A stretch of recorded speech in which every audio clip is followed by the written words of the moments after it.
கொண்டக்கடலை மசால் பூரி எப்படி பண்ணுறதுன்னு பார்ப்போம். வந்து தேங்காயை ஃப்ரை பண்ணி வச்சுக்கிடுவோம்.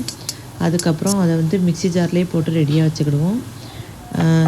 அதுக்கு இடையில் நம்ம வந்து இந்த எண்ணெயில் டைரெக்டாக பட்டை, கசகசா,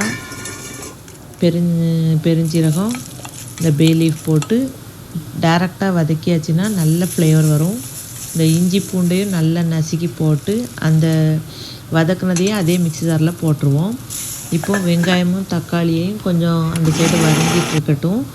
இந்த மிக்ஸி ஜாரில் போட்டதை நம்ம வந்து நல்லா கிரைண்ட் பண்ணி எடுத்துக்கிடுவோம். கூட கொஞ்சம் தண்ணி ஊற்றி நைஸ் ஆக நல்லா டேஸ்ட்டாக இருக்கும். இந்த மசாலாலாம் நல்லா நைஸ் ஆகணும்.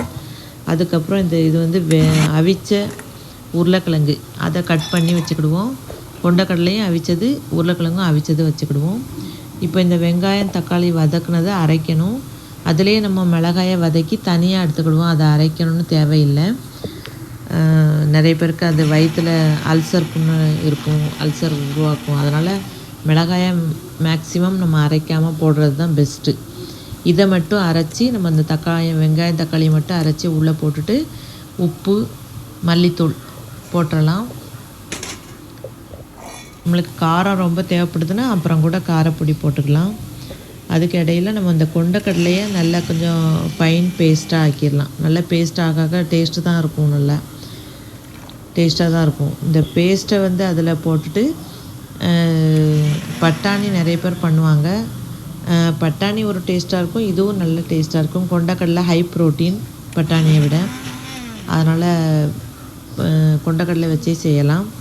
இது கொஞ்சம் வத்தப்பொடி போட்டுட்டு கொஞ்சம் காரம் கம்மியாக இருக்கிறதுனால, அதுக்கப்புறம் இந்த அவிச்சதை இந்த கொண்டக்கடலை பேஸ்ட்டை தனியாக எடுத்து வச்சுக்கிடுவோம். அது ஒரு விசில் வரட்டும். வந்த உடனே அதை இதில் போடலாம். அதுக்கு முன்னாடி ஒரு தேங்காய் எண்ணெய் அல்லது கடல் எண்ணெயில் இந்த சின்ன பூரியை போட்டு எடுத்துடலாம். நம்ம செய்கிறதுனால இது வந்து ஹெல்தி தான்.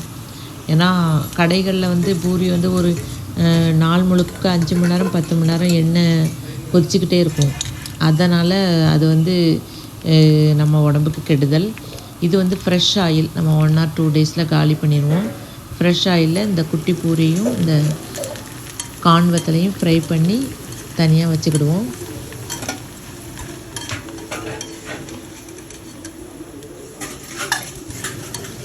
அதுக்கப்புறம் அந்த குக்கரில் வெந்ததை நம்ம எடுத்து அந்த கொண்டக்கடலை பேஸ்ட்டில் ஊற்றிடுவோம்.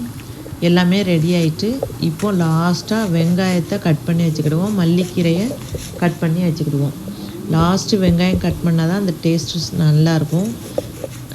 முன்னாடியே கட் பண்ணி வச்சா கொஞ்சம் இதாகும், மற்றபடி ஒன்றும் இல்லை.